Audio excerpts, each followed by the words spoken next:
اب تیسرا نقطہ ذرا کڑوا ہے. اب تک کی باتیں تو آپ کو اچھی لگی ہوں گی، اب کڑوی بات ہے. اگر تم نے روش یہ اختیار کر لی کہ کچھ حکم مانے کچھ نہیں مانے، یہ بڑی تلخ آیت ہے. میرے نزدیک قرآن مجید میں مسلمانوں سے خطاب کر کے اس سے زیادہ سخت کوئی آیت نہیں آئی. افتؤمنون ببعض الکتاب وتکفرون ببعض، کیا تم ہماری کتاب شریعت کے بعض حصے کو مانتے اور بعض کو نہیں مانتے؟ نماز کا حکم کس نے دیا؟ میں نے. نماز تم پڑھتے ہو. سود کی حرمت کا حکم کس کا ہے؟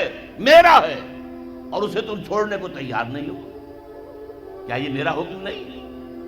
اگر میرا حکم نہیں مانے تو نماز کاہے کے لیے آتے ہو؟ پڑھنے کے لیے. تمہاری نماز تمہارے منہ پر دے کر ماری جائے گی، تمہارا حج تمہارے منہ پر دے کر مارا جائے گا اگر حرام کی کمائی سے تم نے حج کیا. مال حلال سے حج ہو وہ حج مبرور ہوتا ہے. حج مبرور وہ ہے جو اللہ کے ہاں حج قبول ہو جائے. افتؤمنون ببعض الکتاب وتکفرون ببعض، کیا تم ہماری شریعت اور کتاب کے ایک حصے کو مانتے اور ایک کو نہیں مانتے؟ ایک حکم سر آنکھوں پر، ایک حکم پاؤں تلے رون دیتے ہو. فما جزاء من يفعل ذلك منكم، تو کوئی سزا نہیں ہے ان کی جو یہ حرکت کریں گے تم میں سے، الا خزي في الحیات الدنیا، سوائے اس کے کہ دنیا کی زندگی میں ذلیل و خوار کر دیے جاؤ. ویوم القیامت یردون الی اشد العذاب، اور قیامت کے دن شدید ترین عذاب میں جھونک دیے جاؤ. وما اللہ بغافل عما تعملون، جو کچھ تم کر رہے ہو اس کی حقیقت سے اللہ ناواقف نہیں ہے، بے خبر نہیں ہے. تم آئے ہو حج کرنے، داڑھی لمبی ہے تمہاری، اللہ کو معلوم ہے حرام کی کمائی سے حج کرنے آئے ہو، حرام کی کمائی سے عمرہ کرنے آئے ہو. تم نے مسجد تو بڑی شاندار بنوا دی، تمہارا کاروبار تو حرام کا ہے، سٹے اور جوئے کے اوپر کاروبار کر رہے ہو، بینک سے سودی قرضہ لے کر کاروبار کر رہے ہو. تو مسجد بنانے کا کیا تمہیں ثواب ملے گا؟ اللہ تعالیٰ کو تو نفقات جو ہیں، صدقات و نفقات، صرف وہ قبول ہیں جو پاک اور حلال کمائی سے ہو. حرام کی کمائی سے تم نے کچھ بھی لٹا دیا ہو، اللہ کو ایک ڈیرے کی اس کی قوت نہیں. اب اس میں دو سزائیں بیان کی ہیں. فما جزاء من يفعل ذلك منكم الا خزي في الحیات الدنیا، تم میں سے جو کوئی بھی یہ حرکت کرے گا کہ دین کے ایک حصے پر عمل ایک پر نہیں، اس کی سزا اس کے سوا کچھ نہیں ہے کہ دنیا کی زندگی میں ذلیل و خوار کر دیے جائے.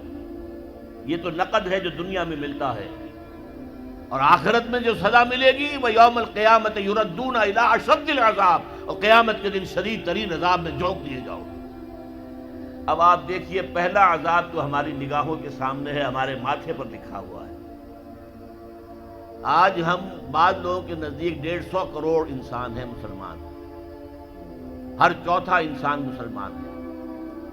کم سے کم 125 کروڑ تو ہے ہی ہیں، گویا کہ ہر 5واں انسان مسلمان ہے.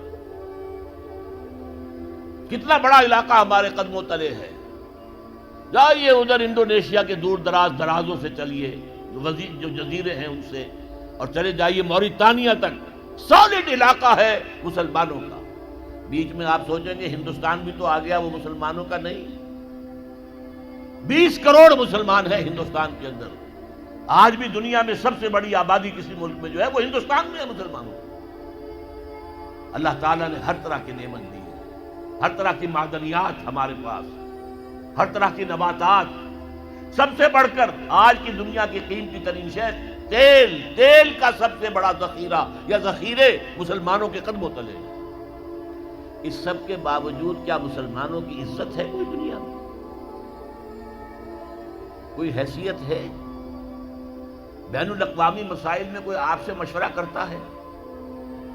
کسنمی پرسد کے بھیا کی اس کی تم ہو کون؟ تمہیں کون پوچھے گا؟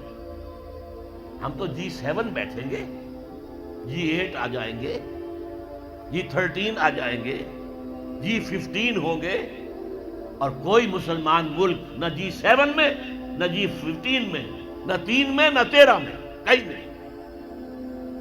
اور اب جو توسیع کرنے جا رہے ہیں، سیکیورٹی کونسل کے اندر نئی سیٹ کس کو ملے گی؟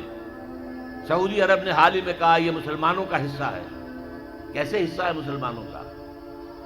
تمہاری عزت، تمہارا دھیلے کی عزت ہے دنیا میں کہیں؟ تم تو اپنے معاملات نہیں سنبھال سکتے، تم نے دنیا کا معاملہ کیا درست کرنا ہے؟ تم تو ہمارے ہاتھ بکے ہوئے ہو، پاکستان ہماری جیب میں پڑا ہوا ہے، سعودی عرب جو ہے وہ تو نہ معلوم کب سے ہماری جیب میں ہے، تمہاری حیثیت کیا ہے؟ تم ہو کون؟ وہ ملے گی سیٹ اگر تو بھارت کو ملے گی، پاکستان کو ملنے کا کوئی سوال نہیں۔ تو یہ عزت کیوں آ گئی؟ کیوں نہ رہی ہماری؟ یہ ذلت کیوں آ گئی؟ فرمایا خزی فی الحیات الدنیا، دنیا کی زندگی میں رسوائی، بے عزتی۔ ایک تو سزا یہ ہے جو آج ہم پر ہے، اور کم ہمتی کا عالم یہ ہے، بزدلی کا عالم یہ ہے کہ ہم یہ کہہ کر کھڑے ہو کر کہہ نہیں سکتے کہ انف از انف، تم نے جو کچھ ہمارے ساتھ کیا ہے اب ہمارے میدان میں ہم مقابلہ کریں گے۔ اس طرح بکریوں کی طرح، بھیڑوں کی طرح مارے نہیں کھائیں گے۔ ہے کسی ملک میں یہ طاقت کہ یہ کہہ دے؟ ہاں بیچارے کچھ جانے وہ اپنی جان دے کر اپنا سوسائڈ بمبنگ سے اپنے آپ کو اڑا کے 8-10 کو اور اڑا لیتے، بس اور کیا؟ یہ حال تو دنیا میں تو جو ایک بے عزتی والا عذاب ہے، فما جزاء من یفعل ذلک منکم الا خزی فی الحیات الدنیا، دنیا کی زندگی میں رسوائی، بے عزتی۔ اب یوم القیامہ جو ہے مستحق تو ہم اسی کے ہو چکے ہیں کہ شدید ترین عذاب میں جھونک دیے جائیں، وَيَوْمَ الْقِيَامَةِ يُرَدُّونَ إِلَىٰ أَشَدِّ الْعَذَابِ۔ لیکن اللہ کی رحمت، اس سے امید ہے، بخش دے ہمیں۔ اللہ کی رحمت جو ہے ہمیں اپنے سائے میں لے لے تو بات دوسری ہے، ورنہ مستحق تو ہم اس کے ہو چکے ہیں۔